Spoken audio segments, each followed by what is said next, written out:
আসসালামু আলাইকুম ভাইয়েরা। জীবনে শয়তান দেখি নাই, তবে শয়তানের বংশধর দেখছি। আপনারা দেখতেন চাননি, কদু চান চাই।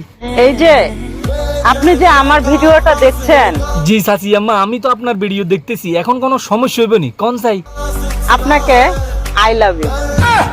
ওমা নাউজুবিল্লাহ, আস্তাগফিরুল্লাহ, আস্তাগফিরুল্লাহ। ওমা শতানে বলে আরে ভালোবাসে, এই 80 বছরকে বই। আস্তাগফিরুল্লাহ, নাউজুবিল্লাহ, তোবা তসতি, আস্তাগফিরুল্লাহ, আস্তাগফিরুল্লাহ। এরিও চাচি, আমি আপনার বাইরের ঘরের হুত, সম্পর্ক তো আপনার ছেলের মতো। আপনি এই কথাটা আমার কেমনে কইলেন? আপনার কি লজ্জা লাগে না? আজকে যদি আপনার সবগুলি ভিডিও মামুনিয়া দেখতো, মানে নিতাম। কারণ হেতে বংশগতি মানে না, হেতে চাচি খালা জেডি কোনো কিছু মানে না। নাইলে এরিও চাচি, আপনার মতো বয়সে যারা আছে তারা নামাজের মুসল্লাত, হাতের মধ্যে তসবি আছে, আর হাতের করের মধ্যে গনে লাগছে কবে রমজান আইবো আর গুনাগাতা মাপ চাইবো খোদার কাছে। আর আপনি 80 বছর বয়সে আইসা সোশ্যাল মিডিয়ার মধ্যে শুরু করছেন শতানি, বাটফারি, সিটারি। এর মধ্যে চাইয়েন না আমি মুছেন। খারাপ ভাষায় কথা বলার স্বভাব আমার নাই।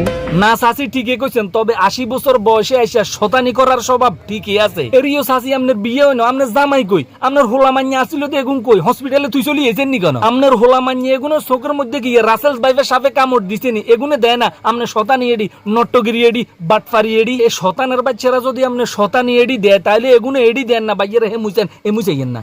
বর্তমান বাংলাদেশ সরকার ইউনূস স্যারকে বলতে চাই একটা কথা। চাচি 80 বছর বয়সে এসে আপনার কি চাইবেন? হাত পাও সব তো কবরে চলে গেছে। নিশ্চয় নামাজ কলমা হইবেল লাই, কোন মসজিদ না অন্য কিটা কোন চাই? 12 বছরের ভিতরে যাতে মেয়েদের বিয়ে দিয়ে দেওয়া হয়, এরকম একটা আইন আপনি করে যান।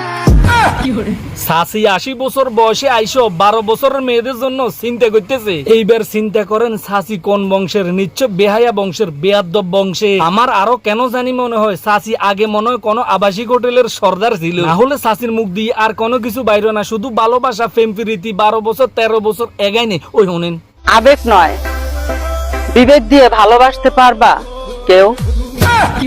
চাচি ও আল্লাহ, হারাম হারাম। আমরা বেগুন হইলাম কি আমনের বাইহুত, আমনের দেওরের ঘরের হুত, আমনের বাইরের ঘরের হুত, আমনের বোন হুত, আমনের নন্নসের হুত।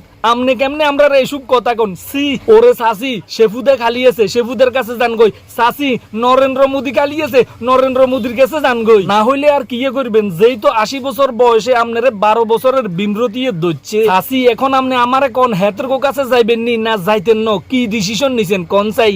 এখন একা থাকতে শিখে গেছি, কারণ আলগা পিরিত দেখার টাইম নাই।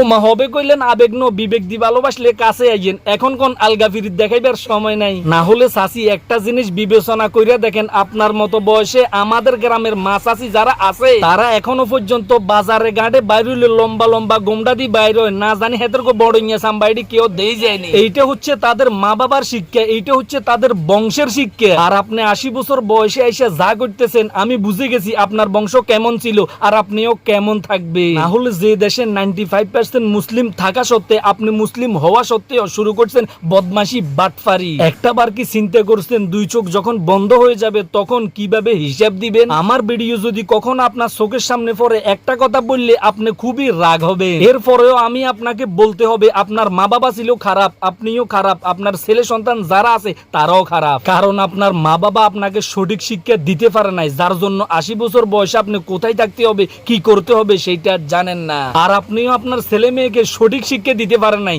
যার কারণে আপনার ছেলে মেয়ে এগুলি দেখার পরে আপনাকে নিষেধ করতেছে না। এইটা আমার নতুন ফেস। ভালোবাসার মানুষগুলির সাপোর্ট চাই। সবাই ভালো থাকেন, সুস্থ থাকেন, মা বাবার প্রতি খেয়াল রাখেন। আল্লাহ হাফিজ।